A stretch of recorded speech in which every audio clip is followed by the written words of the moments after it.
Allons-y maintenant avec la deuxième catégorie de solides pour lequel nous aurons à calculer l'air. Il s'agit des pyramides et des cônes. Donc, ce sont les solides qui se retrouvent dans la même catégorie à cause de leurs caractéristiques. Premièrement, les pyramides et les cônes possèdent une base, contrairement aux cylindres et aux prismes qui avaient deux bases. Donc, une seule base. Ici, une base carrée, une base pentagonale, une base circulaire, opposée à un sommet. Donc, la base ici, opposée au sommet. Une base pentagonale opposée à un sommet. Et pour le cône, ça se nomme l'apex. Donc ici, au niveau du sommet du cône, on appelle l'apex, à cet endroit-ci. Maintenant, quelques éléments importants de distinguer. La distance qui sépare le centre de la base et le sommet, ou l'apex dans le cas du cône, s'appelle la hauteur. Donc ici, dans le fond, la distance qui sépare le sommet et le centre de ma base ici s'appelle la hauteur. Ça forme aussi un angle droit. On reconnaît aussi la même chose dans cette pyramide. Ici, la hauteur. Et entre le sommet ici et le centre de la base à angle droit, c'est la hauteur.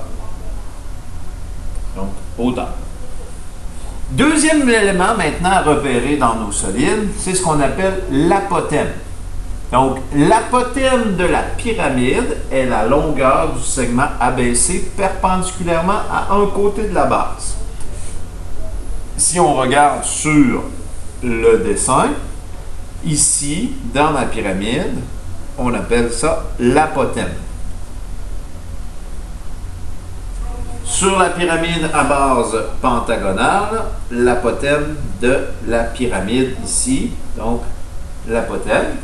Et sur mon cône, ici, l'apothème. Si vous remarquez, à l'intérieur de ces trois solides illustrés, vient se former un triangle rectangle. Hauteur, apothème, ici dans le cas d'une pyramide à base carrée, on parle du demi-côté. Dans le cas d'une pyramide où est-ce que la base est un pentagone, ou un hexagone, un octogone, ici, on aura l'apothème, mais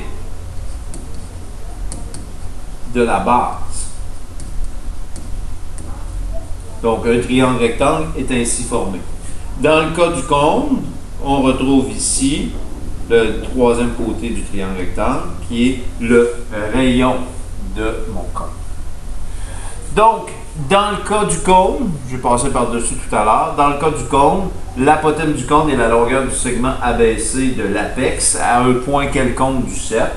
On le représente souvent ici, mais ça pourrait être à n'importe quel endroit sur le cercle. Bon, pourquoi c'est important de distinguer hauteur, apothème? Parce que dans nos calculs d'air, on va décomposer en deux parties notre calcul d'air et l'apothème aura un rôle important à jouer. Alors, on décompose généralement l'air total, AT, d'une pyramide ou d'un cône en deux parties. L'air latéral et l'air de la base. Donc, l'air latéral, c'est la partie latérale ici, et la base ici en dessous. Si on le décompose, c'est là qu'on le voit mieux. Donc, pour la partie air de base, ici j'ai ma base qui est carrée, et pour ce qui est de mon air latéral, l'air latéral sera les quatre triangles qui sont ici. Dans le cas du cône, on l'illustre de cette façon. J'ai l'air de base qui est ici et la partie ici, donc le contour de ma figure qui forme une partie de cercle ici. Donc, ce sera l'air latéral. Maintenant, comment ça se traduit au niveau des formules? L'air total, AT, c'est le calcul de l'air latéral plus l'air de la base. Donc, une seule base et non deux bases. Pour ce qui est de l'aire latérale, on calculera l'aire latérale de cette façon suivante. Périmètre de ma base fois apothème. Donc, périmètre de ma base. Le périmètre de la base, c'est cette dimension-là ici. Donc, périmètre de la base, fois l'apothème. L'apothème représenté sur ma face triangulaire est ici. Donc, ça, c'est l'apothème. Donc, en faisant périmètre de la base fois l'apothème, on imagine un rectangle qui englobe les triangles ici. Et en faisant diviser par 2, on vient enlever la moitié de cette surface, donc l'équivalent des 4 triangles qui sont là. Donc, périmètre de ma base fois l'apothème divisé par 2. Il est de même au niveau du cône, donc périmètre de la base, donc ce serait cette partie-là ici, périmètre de la base, fois l'apothème, donc l'apothème serait cette dimension-là ici, périmètre de la base fois l'apothème, et divisé par 2, on obtiendrait aussi la surface de l'aire latérale. Et l'aire de la base, ben, c'est selon le type de base qu'on va le calculer. Si c'est un carré, ben, ici on utiliserait côté au carré. Si c'est un cercle, pierre carré. Si c'est un pentagone, un hexagone, canne sur 2. Donc, selon les bases qu'on a dans notre solide.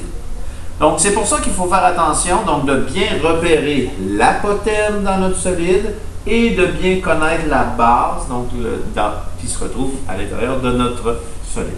Donc, ce sont les étapes. On verra avec les prochains exemples comment on peut appliquer cette formule.